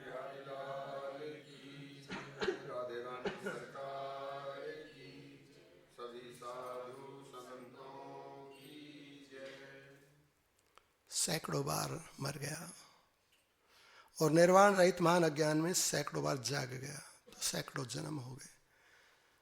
तो क्या इन जन्म मृत्यु की या इस स्वप्न जागृत की कोई सीमा है कि इतने बार ही हम स्वप्न देखेंगे, इतने बार ही जागेंगे, उसके बाद स्वप्न नहीं होगा? कोई सीमा नहीं है, एंडलेस प्रोसेस है ये। अनेक स्वप्न, अनेक जागृत होंगे, अनेक बार हम मर चुके, अनेक बार फिर मरेंगे, अनेक बार फिर जन्म हो जाएंगे। कब तक? जब तक निर्वाण नहीं होगा। कह रहे हैं निर्वाण रहित महान अज्ञान में अनेक बार जागता है, पर जागता ही नहीं। अज्ञान में हम रोज सवेरे जागते हैं, पर क्या जाग गए? जागना तो उसको बोलते हैं जो स्वयं को पाले, जिसको सत्य वस्तु की उपलब्धि प्राप्ति हो जाए, वो जागा पुरुष है। और जो अनित्य को, नाशवान को ही सत्य माने, जो स्वप्न को ही सत्य माने, उसको जागा हुआ कैसे कहेंगे? हम स्वप्न में पदार्थों को सत्य मान रहे हैं, जागने पर कहते हैं सोए थे इसलिए गलती हो गई। और यहाँ पर भी तो सत्य मान रहे हैं, तो वो जो वस्तुएं नहीं रही, क्या ये रहेंगी? ये भी नहीं रहेंगी। अब हम जागा कह रहे हैं अपने आप को कि हम जाग गए हैं, पर क्या जागने का लक्षण घटित हो रहा है? वो जागा हुआ है जिसने स्वप्न से एक्सपीरियंस करके इसको भी वैसा ही पाया और इसको भी वैसे ही छोड़ दिया जैसे स्वप्न के महल को, राजा रानी के भाव को या उस लोक को छोड़ दिया, उससे अलग हो गया। यद्यपि स्वप्न की स्मृति, स्वप्न के अनुभव जागने पर इसको है, पर उसको सत्य नहीं मानता, उससे जुड़ा हुआ नहीं है, आसक्त नहीं है उसमें। दिमाग से चले थोड़ी गई, स्मृति में है वो चीजें। अभी भी याद करें तो स्वप्न की बात एकदम से दोबारा से क्रिएट हो जाती है, अनुभव में आने लगती है। तो एक्सपीरियंस कर लिया कि मैंने देख लिया था, अनुभव किया, मैं वहां रहा पर नहीं रहा। और अब जागकर यदि इसको भी ऐसे ही मानता ये भी नहीं रहेगा तो जाग गया है। जागा हुआ है तो क्या हुआ कि इसमें है, जैसे उसमें स्वप्न है पर उसने स्वप्न छोड़ दिया है, ऐसे ही इसमें है पर इसने लोक को छोड़ दिया। शरीर में है, शरीर को छोड़ दिया। शरीर में है यद्यपि अभी भी, पर जाग गया कि नहीं बचेगा, दादा पर दादा का नहीं बचा। और मेरा जैसा बाल्यावस्था युवावस्था का था ना वैसा नहीं रहा, तो ये भी नहीं रहेगा। तो जाग गया, और जाग गया तो शरीर में है, शरीर को छोड़ दिया। संसार में, संसार से अलग हो गया। तो जो संसार में रहकर संसार से अलग हो जाए, शरीर में रहकर शरीर से अलग हो जाए, जाग गया। फिर वो शरीर के लिए कार्य नहीं करता है, उसके लिए शरीर कार्य करता है। फिर ये पूरी प्रकृति, पूरा संसार उसके लिए है, ये उसके लिए हेल्पिंग है और प्रकृति उसके लिए हेल्पिंग है। परस्पर बस परमात्म भाव में, जागृत भाव में और भगवत भाव में ये जी रहा है। ज्ञान योग कहा जा रहा है। जिसको इस ज्ञान की सिद्धि हो गई, कोई फर्क नहीं है जागने और सोने वाले पदार्थ में। हमारे पूर्व के देहों में और इस देह में कोई नहीं है। वो हमारे नहीं थे, नहीं रहे, ये भी नहीं रहेगा। और ऐसा जो जागा हुआ पुरुष है, वो पुरुष भाव को प्राप्त हो जाता है, स्त्री भाव को, प्रकृति भाव को छोड़ देता है और उसी को आत्मा की उपलब्धि होती है। ज्ञान योग कहा। जिसने जागृत और स्वप्न को समान मान लिया वो मुक्त हो जाएगा। ज्ञान योग का विधि बताइए। भक्ति योग में भी इसकी विधि है। जब हनुमान जी महाराज माता जानकी की खोज में जा रहे हैं, बाल्यपन से देखिए, जब छोटे हैं ना प्रभु हनुमान जी, तो सूर्य नारायण को देखा। सूर्य को देखा माने प्रकाश को देखा, प्रकाश को देखा माने ज्ञान को देखा। आत्मा है, ज्ञान है सूर्य नारायण। तो अब गए और ऊपर जाकर सूर्य को मुख में ले लिया, प्रकाश को भीतर में ले लिया, अर्थात ज्ञान को भीतर में ले लिया। बाल्यकाल में कार्य किया। तो शिक्षण का जो कार्य है ना, वो हम बाल्यकाल से और किशोर अवस्था तक करते हैं। भीतर ले लिया सूर्य नारायण, तो ज्ञान भीतर ले लिया, ज्ञान का कार्य पूरा हो गया। अब जब ज्ञान हो जाता है तो हमें अपने कर्तव्यों का भान होता है कि मुझे ये करना चाहिए, ऐसा ऐसा करने से मेरा कल्याण होगा और इस ज्ञान को इस प्रकार से उपयोग करना चाहिए तो मेरा और संसार का लाभ होगा। तो सूर्य नारायण भीतर लिए, ज्ञान हो गया। अब जब बड़े हुए ना, तो विचारा कि भगवान को पाना है, भक्ति को पाना है, स्वयं को पाना है। तो उसके लिए क्या करना पड़ेगा? विधि क्या है कि भगवान के भक्तों से जुड़ जाओ, संतों से जुड़ जाओ, सेवा करो संतों की, संसार की, भगवान के भक्तों की। तो सेवा करने लगे भगवान के भक्तों की। और भगवान के भक्त सुग्रीव महाराज से जुड़ गए, अब उनके साथ हैं। जब भक्तों से जुड़े, भक्त के साथ रहने लगे, तो भगवान ने तो पहुंचना ही था, क्योंकि उनके भक्त का साथ जो रहने लगे वह तो भगवान अपने आप ही खोज लेंगे। जो संतों का कार्य करते हैं, भक्तों का कार्य करते हैं, जो परमात्मा को प्राप्त करना चाहते हैं ना, तो वो अपने आप ही रास्ते निकाल देते हैं भगवान। तो भगवान पूछते पूछते पहुंच गए माता शबरी के पास। तो माता शबरी ने कहा कि आप उस पर्वत पर चले जाएं और वहां पर आपके भक्त रहते हैं सुग्रीव, वो आपसे मित्रता करेंगे, वो जानकी जी की खोज करा देंगे। सब पहले बता दिया माता शबरी ने। ओ प्रभु उसी प्रकार से बताए हुए मार्ग से पहुंच गए। हनुमान जी मिले, सुग्रीव जी से मित्रता हो गई। अब कहा कि इस मित्रता का क्या प्रयोजन है, या भगवान क्यों चलकर आए हैं भक्तों के पास। तो भगवान कहते हैं कि भक्त दुखी रहते हैं, उनके राज्य छूट गए, उनके सुख छूट गए, तो मैं अपने भक्तों को आनंद देना चाहता हूँ, सुखी करना चाहता हूँ, उनको उनका स्वराज, उनका आत्मा, उनका लोक प्राप्त करा देना चाहता हूँ। इसलिए तो मैं आया हूँ, घूमता हूँ। क्या करें उसके लिए कि आपको अपना लोक, अपना राज्य, अपना सुख तब मिलेगा जब आप शक्ति की प्राप्ति करेंगे, जब आप आत्मा की प्राप्ति करेंगे।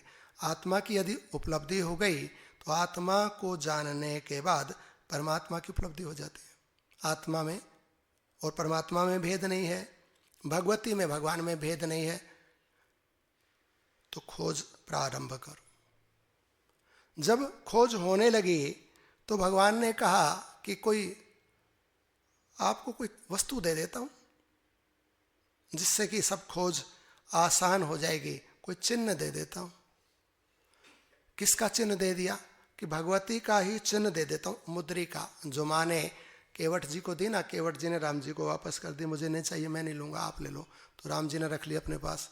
तो चिन्ह दे दिया भगवती का कि लो हनुमान, ये चिन्ह ले लो और चिन्ह की सेवा करो, चिन्ह का सहारा लो, चिन्ह के सहारे से शक्ति तक पहुंच जाओगे, भगवती भक्ति तक पहुंच जाओगे। तो कहाँ रखूं महाराज?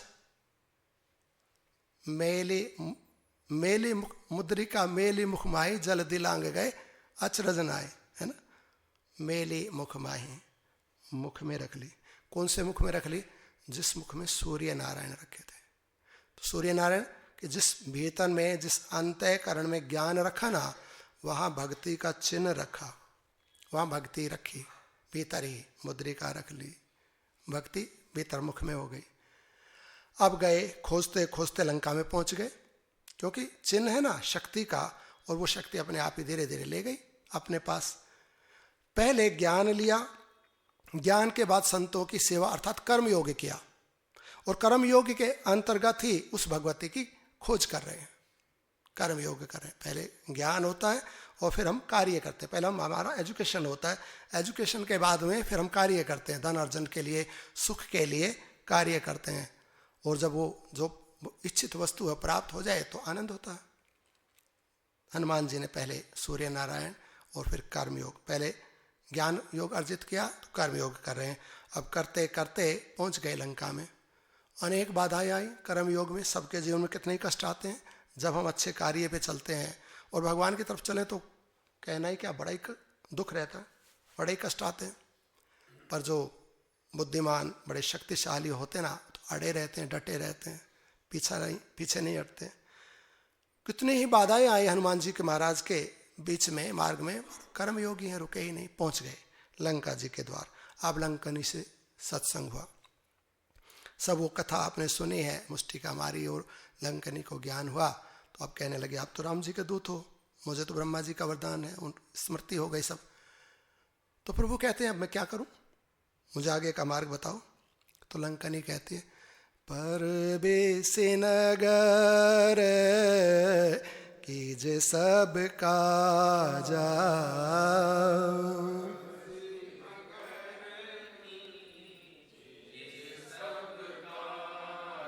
परवेश नगर कीजे सब काजा,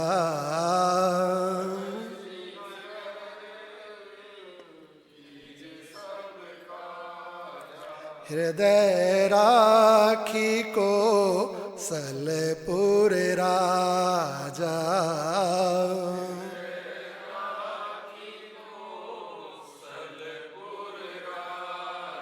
राम सिया राम सिया राम सिया राम राम सिया राम, राम सिया राम, जय जय राम सिया राम, राम सिया राम, जय जय। लंकनी कहते परवेशी नगर कीजिए सब काज। प्रवेश कर जाओ नगर में, इस संसार में, इस शरीर में, इस शरीर रूपी नगर में प्रवेश कर जाओ, करो सब काम। तो कुछ शर्तें भी हैं क्या, कोई ध्यान रखने की बात भी है क्या? हाँ, हृदय राखे कौशलपुर राजा। लंका में वैसे ही प्रवेश कर गए ना, कर्म योग के भरोसे और ज्ञान योग के भरोसे, तो कितने ही ज्ञानी और कितने ही कर्म योगी आए फिसल जाते। कितना तप किया विश्वामित्र जी ने, माता मेनका आ गई, ज्ञान कर्म सब बह गया। कितने ही सोबरी जी महाराज ने कितना तप किया, बड़े ज्ञानी है, तपस्वी है। एक मत्स्य को, एक मीन को देख लिया जल में, संसार करते ज्ञान व्यान बह गया सब।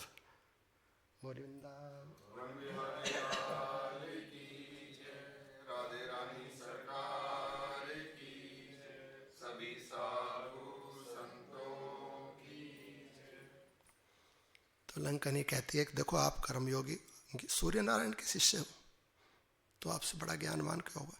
बुद्धिमताम अग्रगण्यम, बुद्धिमतों में आप सबसे आगे, आपकी रेखा, आपका नाम है। बुद्धिमान बहुत ज्यादा हो, कर्मयोगी कितना जंगल पार करके, समुद्र पार करके, कितनी बाधाओं को हटा के लंका में पहुंच गए। पर ये लंका है, माया की नगरी है ये। अच्छे अच्छे ज्ञानी भटक जाते हैं इस संसार सागर में, इस देह में आके ना। ये देह लंका की नगरी है, माया की नगरी है। हम ज्ञानी थे, आत्मा थे, हमने इसमें प्रवेश किया, भटक गए, आज तक नहीं निकल पाए बाहर, आज तक इसी में फंसे हुए। लंकनी कहती है प्रवेश तो करो लंका में, बुद्धि है, बल है, ठीक है, पर एक बात का ध्यान रखना, यदि भक्ति नहीं होगी ना तो बुद्धि बल से भी बाहर नहीं निकल पाओगे इस लंका से। तो क्या करें? हृदय राखी कौशलपुर राजा, हृदय में भगवान को याद करते हुए परविश्य नगर कीजिए सब काज। नगर में, शरीर में, संसार में प्रविष्ट हो जाओ, सब कार्य करो, भगवान को याद रखो। कौन रोक देगा, कौन बांध लेगा, कौन मुक्ति में बाधा डाल देगा? क्योंकि साथी रखवाला तो परमात्मा है। वो घुस गए, चले गए अंदर, सब खोजबीन की हनुमान जी ने। आगे फिर भक्त मिल गए, विभीषण जी महाराज, भक्तों ने फिर मार्ग प्रशस्त कर दिया कि वहाँ भगवती मिलेंगी, वहाँ शक्ति मिलेंगी, आप जाओ। पहुँच गए और जाकर माँ को प्रणाम किया, दर्शन हो गया। और वो मुद्रिका, वो भक्ति, वो चिन्ह कि माँ जब आप साक्षात ही मिल गई तो आपके चिन्ह का क्या करूँ, अब तो आपका साक्षात दर्शन हो रहा। तो ये लो, दे दिया चिन्ह, मुद्रिका दे दी। सब कार्य पूरा हो गया। तो जब कार्य पूरा हो गया, जो भगवान ने सौंपा था कि भक्ति का दर्शन करना है और भक्ति की प्राप्ति से ही आनंद होगा, शांति मिलेगी, मैं मिल जाऊंगा, तो भक्ति का तो दर्शन हो गया, भगवती मिल गई सामने, कार्य पूरा हो गया।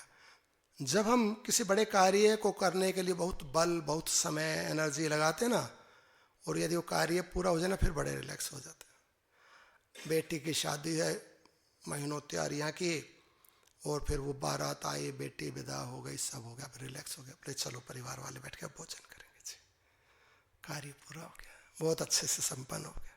कोई बड़ा अनुष्ठान किया, बड़े अच्छे से निपट गया। कोई किसी डिग्री के लिए, किसी मेडल के लिए कोई कार्य किया, हो गया, अब खाएंगे पिएंगे जी, अब मौज करेंगे जी। तो फिर क्या, भोजन की तरफ, विषय की तरफ दृष्टि चली जाती है। जब हनुमान जी ने सब कार्य पूरे कर दिए ना, दर्शन हो गया भगवती का, तो देखी फल लागी अति भूखा। फल दिख गए, फिर पहले नहीं थे क्या वाटिका में, पहले थे पर दिखे ही नहीं, क्यों वहां रावण आ रहा था, माँ को धमका रहा था, कार्य बना नहीं था, मुद्रिका दी नहीं थी, बात हुई नहीं थी, बिल्कुल पास में थे पर पूरा कार्य नहीं हुआ था। पता नहीं रिजल्ट क्या निकलेगा, रिजल्ट का बड़ा भय था।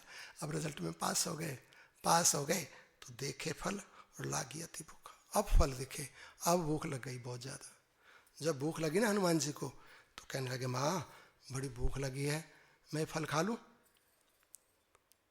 तो माँ कहने लगी कि बेटा तुम ये फल खाओगे?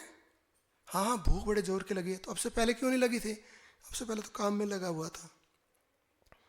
तो तुम्हें मालूम नहीं है किसकी वाटिका है? रावण की वाटिका है ये। रावण को जानते हो? जिसमें काम भी है, क्रोध भी है, लोभ भी है, मद भी है, मत्सर भी है, अहंकार भी है, जिसमें सारे विकार है ना, वो सारे विकारों को अगर एक साथ इकट्ठा कर दो तो उसका नाम रावण है। और ये रावण की वाटिका है, और जिसकी वस्तु होती है तो वो विकृत होती है। जैसे पापी का अन्न विकृत होता है, पापी का धन विकृत होता है। अब जब पितामह सरसैया पे थे ना और ज्ञान का बखान कर रहे थे, तो माता द्रौपदी ने कहा कि पितामह एक बात पूछ लूं? हाँ कहो बेटी। कि ये ऐसा ज्ञान आप बखानते हो और जब वहाँ मेरी लाज उतार रहे थे सभा में तब तो आप बोले नहीं, वो कहाँ चला गया था ज्ञान? कहाँ आपका बल चला गया था? तब क्यों नहीं कहा धृतराष्ट्र को, या क्यों नहीं रोका दुर्योधन को? ये ज्ञान तब क्यों नहीं याद आया, अब कैसे याद आ रहा है? तो पितामह कहते हैं, बेटी मैंने पापी का अन्न खाया था ना, तो मेरी बुद्धि बिगड़ गई, बोल ही नहीं पाया। न पितामह बोल पाए, न कृपाचार्य बोल पाए, न द्रोणाचार्य बोल पाए। क्यों? विकृत अन्न खाया। विकृत व्यक्ति की वस्तु खाने से विकार पैदा हो जाता शरीर में, मन में। कहते मुझमें विकार भर गया था, मैं तो बोल ही नहीं पाया, अपने कर्तव्य का निर्वहन नहीं कर पाया। माता जानकी कहती है, पुत्र विकारी की वाटिका है ये, रावण की वाटिका। इसका फल खाओगे ना तो बुद्धि बिगड़ जाएगी, सब बह जाएगा, ज्ञान बल बुद्धि भक्ति, पता नहीं क्या करने लग जाओगे। इन फलों को खाओगे?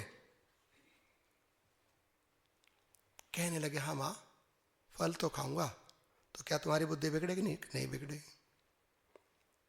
क्या यहाँ फंस नहीं जाओगे इस लंका में? यहाँ से तो पार जाना ना, वापस निकलना है ना। कुछ समय के लिए लंका में आए थे, फिर वापस जाना है। कुछ समय के लिए हम शरीर में आए हैं, फिर तो जाना है ना। और शरीर में फंस के रह गए तो ये शरीर, फिर इसके बाद फिर शरीर, तो लंका में ही फंसे रह गए तो? कहते नहीं माँ नहीं फंसूंगा, विकार भी नहीं आएगा कोई मन में। अच्छा तुम में ऐसा क्या गुण है कि तुम रावण के फल खा के विकृत ना होगे? हनुमान जी कहते, माँ मैंने आपका दर्शन कर लिया, मैंने प्रभु का दर्शन कर लिया है, मैंने आपकी भगवान की सेवा की है, मेरा मन आपसे जुड़ा हुआ है, प्रभु से जुड़ा हुआ ना, तो मेरी बुद्धि में विकार नहीं आएगा, मुझे सत्य का ज्ञान है। अच्छा बताओ तो क्या सत्य जानते हो?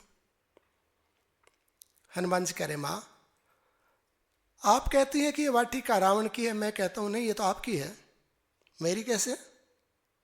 कि माँ आप स्वयं ही प्रकृति हैं, आप भगवती हैं, आप जगत जननी हैं, आपने इस संसार को बनाया है, आपने इस पृथ्वी का, इस प्रकृति का निर्माण किया है, तो क्या ये लंका आपसे बाहर है, आपकी प्रकृति से बाहर है, आपकी सृष्टि से बाहर है क्या ये लंका? इस लंका में भी जो वाटिका, जो वृक्ष, जो फल हैं, क्या वो प्रकृति से परे हैं? और यदि वो प्रकृति से परे नहीं है तो क्या वो आपसे भिन्न है? क्या ये सब आपका स्वरूप नहीं है? आप ही का तो स्वरूप है माँ, आप ही तो स्वयं प्रकृति, और प्रकृति की पुत्री भूमि सुता भी तो आप ही हैं, सब आप ही तो हैं। आप ही सब संसार को बनाती हैं, बिगाड़ती हैं, उसको रखती हैं, श्रृंगार करती हैं, सब आप ही तो हैं। जय जय गिरिवर राज किशोरी,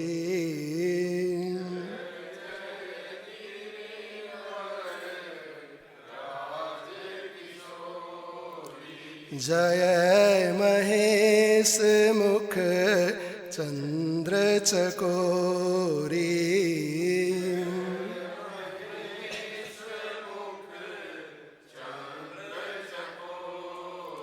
जय गज बदन सड़ानन माता,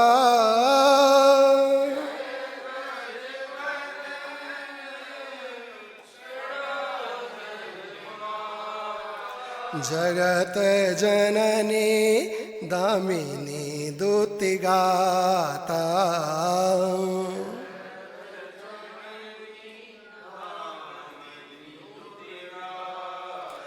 भव भव विभव पराभव कारिणी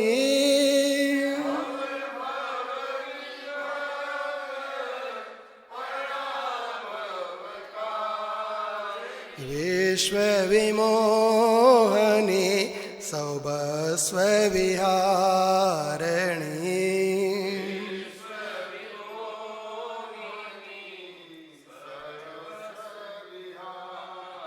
नहीं तब आदि मध्य अवसाना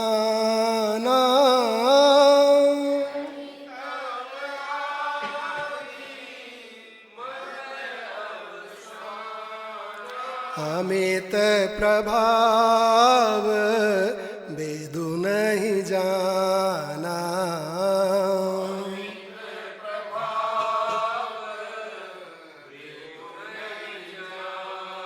राम सिया राम सिया राम सिया राम सिया राम सिया राम राम सिया राम सिया राम सिया राम राम सिया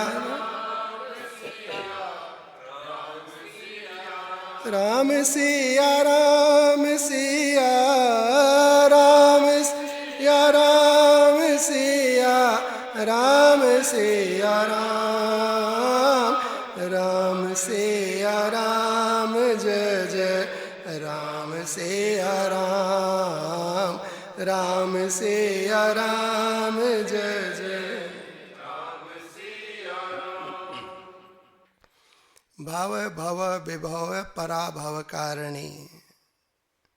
संसार का निर्माण आप करती हो, संसार की स्थिति आपसे, और पराभव इसका लय भी आप ही करती हैं। विश्व विमोहने सौभस्व विहारिणी, मोहित करने वाली माया भी आप हैं और आत्मा में विहार करने वाली भी आत्म स्वरूप परा जगदम्बा शक्ति, वो भी आप हैं, आप ही हैं।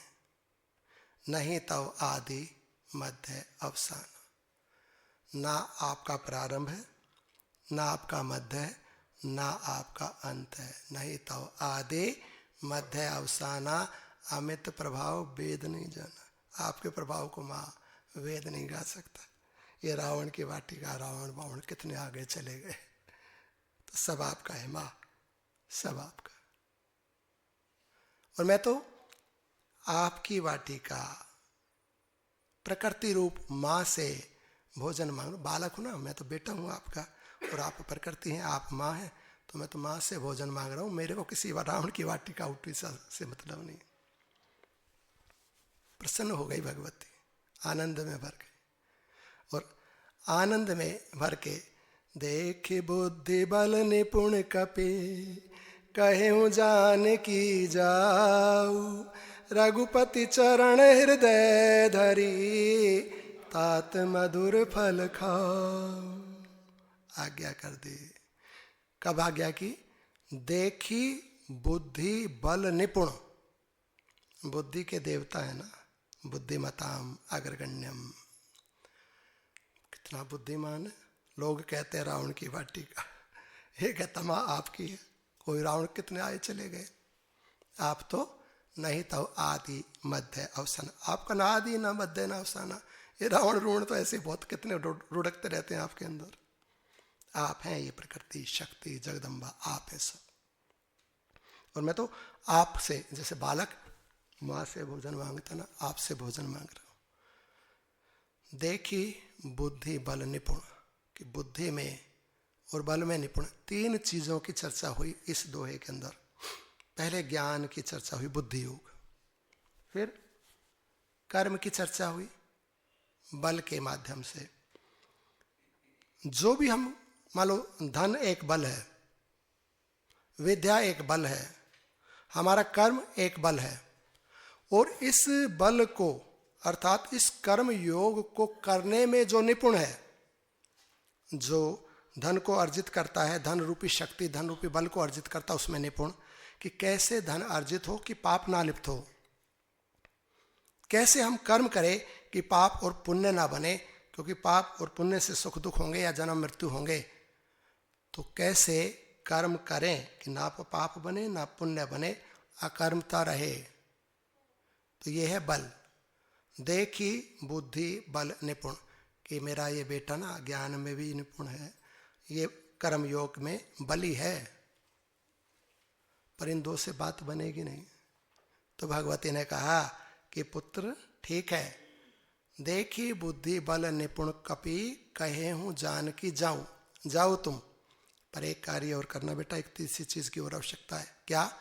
रघुपति चरण हृदय धरी तात मधुर फल खाओ।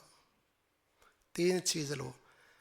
यदि ज्ञान और वैराग्य नहीं है, ज्ञान और कर्म नहीं है ना, तो भक्ति उदास रहती है। वृंदावन में हम भागवत जी में सुनते हैं ना, ज्ञान वैराग्य बूढ़े हो गए तो भक्ति रोती है। और यदि भक्ति ना हो तो ज्ञान वैराग्य तो अंधे हैं। फिर ज्ञान तो संसारियों को कितने रॉकेट बना दिए, किस लोक में चले गए, क्या क्या कर दिया, पर ये ज्ञान क्या पार करेगा? कितना कर्म करते हैं, रात को सोते 2-4 घंटे लगे हुए काम में, तो क्या उनका ये कर्म योग उनको मुक्त कर देगा? अंधा है ये कर्म और ये ज्ञान। यदि भक्ति नहीं है तो तीनों होने चाहिए, ज्ञान वैराग्य भक्ति, कर्म योग ज्ञान योग भक्ति योग। तो माँ ने कहा कि देखो तुम्हें बुद्धि बल तो है, कर्मयोगी तुम हो, यहाँ तक चल के आ गए, ज्ञानी तुम बहुत हो, कहते हो कि ये तो रावण की वाटिका ही नहीं है, आप ही सब जगह, आपका ही पसारा है सब जगह।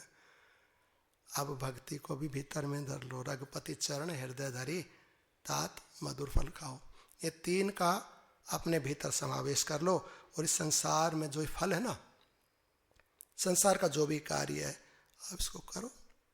जो योगी होते हैं, भक्त होते हैं, कर्म योगी होते हैं, जो ज्ञानी होते हैं ना, उसको संसार को, शरीर को, पदार्थ को परमात्मा का मानते हैं, परमात्मा के लिए मानते हैं, तो परमात्मा के लिए करते हैं, परमात्मा के लिए जानते हैं, और परमात्मा की प्रसन्नता के लिए उनकी भक्ति, उनका अनुभव सब परमात्मा के लिए। फिर वो जब कार्य करते हैं तो जो संसार अत्यंत कटु अनुभव होता है संसारियों को, वही ज्ञानियों को, भक्तियों को अत्यंत मधुर अनुभव होता है, भले ही उनके पास पदार्थ का कितना भी अभाव। जो भगवान के भक्त है ना, जो ज्ञान और वैराग्य से पुष्ट है, निपुण है ना, वो जानते हैं तो सपने की वस्तु है, कौन राजा कौन रुपया, कहाँ का शरीर शक्ति, तो सपने की, इनका क्या संजोग करना, मिली है ठीक है, छूट जाएंगे एक दिन, पर जुड़े हैं परमात्मा से। वो जो परमात्मा से जुड़े ना, वही मधुर फल को खाते हैं। तो माँ कह रही हैं रघुपति चरण हृदय धरी तात मधुर फल खाओ। भगवान के चरणों को हृदय में रख ले बेटा, और इस संसार का मधुर फल, इस जीवन का मधुर फल खा। नवरात्रे का काल है, भगवती का दर्शन हनुमान जी को हुआ, हमें भी वो भगवती ज्ञान दे, भक्ति दे, वैराग्य दे।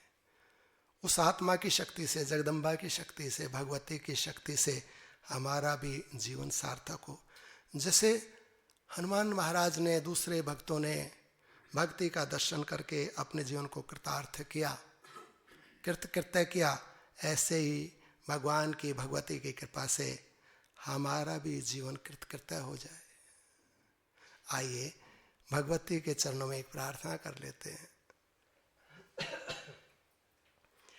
लाडले अद्भुत नजारा तेरे बरसाने में है, लाडले अद्भुत नजारा तेरे बरसाने में है। हम बेसहारों को सहारा तेरे बरसाने में है, हम बेसहारों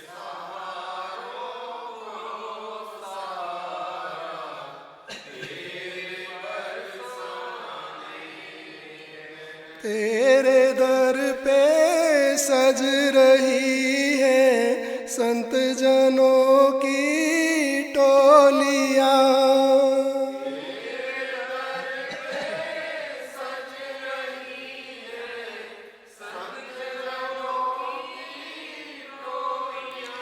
हर घड़ी यशोमती दुलारा तेरे बरसाने में है।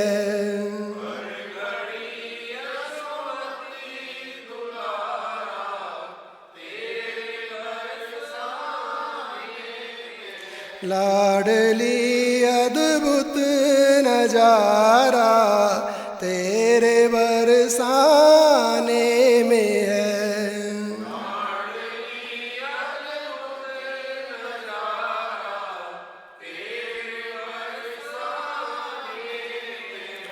झांकियां तेरे महल की कर रहे सब देवगण।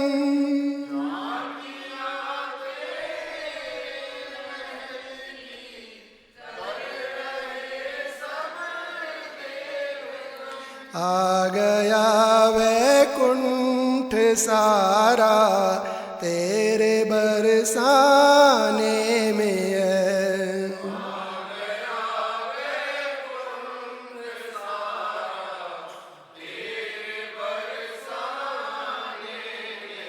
लाडली अद्भुत नजारा तेरे बरसाने में है।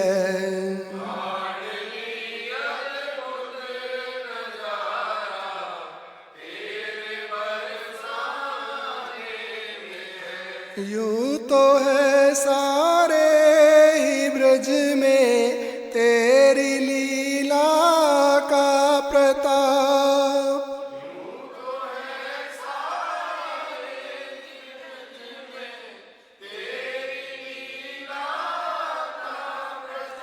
पर अनोखा ही नजारा तेरे बरसाने में है।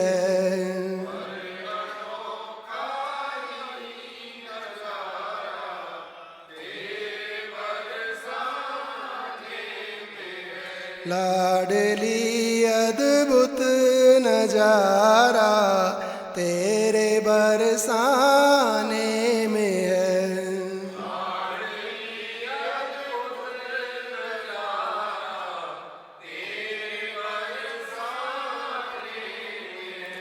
अब कहाँ जाऊं किशोरी तेरे दर को छोड़कर।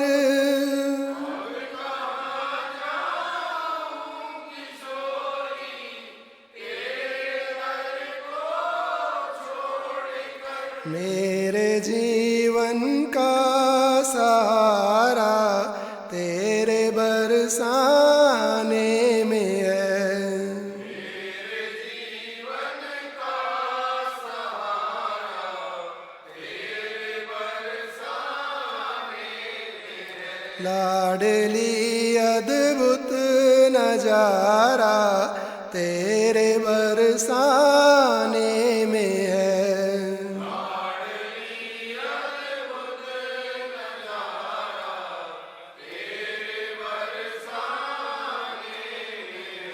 मैं भला हूँ या बुरा हूँ पर तुम्हारा हूँ सदा। मैं भला हूँ या बुरा हूँ पर तुम्हारा हूँ सदा। अब तो जीवन का किनारा तेरे बरसाने में है।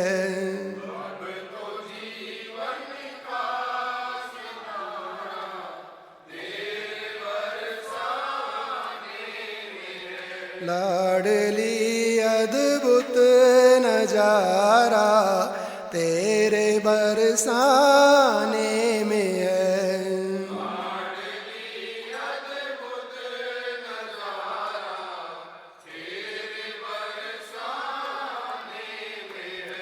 राधे राधे राधे राधे राधे राधे राधे राधे।